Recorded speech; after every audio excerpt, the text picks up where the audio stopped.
Well, the Facility Conservation Improvement Program, or what we commonly call the FCIP program, was put together by a number of people over a period of a couple of years.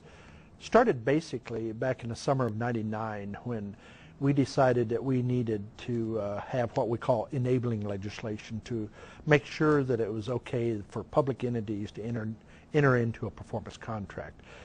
And Kansas is a cash basis state. There was some debate among even the attorneys of whether you could commit funds for future years before those years occurred. So that's the necessity of having the enabling legislation. In the early days, the founders that put this idea together were following in large the federal concept of super ESPCs, or super energy savings performance contracts. So those authors sought to find select partners and absolutely identify the big areas that slow down processes. What the state really did was not only endorse a set of mechanisms that put in place something that could occur very rapidly, it provided a trustworthy resource in the FCIP administrator that becomes a third-party advocate for that client.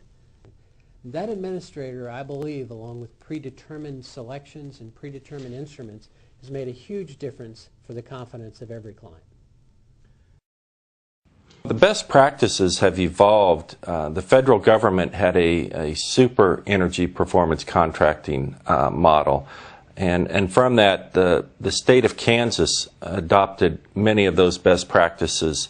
But the best practices, if you looked at the Kansas model, when it started, they had the enabling legislation. Then they had a pre-qualified vendors list. Then they had a person assigned to go out and help the agencies, the schools, the municipalities do this. They had templates for the contracts, so everything was already written up where you just filled in the names. They had negotiated prices with the ESCOs in advance, and these were the best practices that made this process easy for the customer.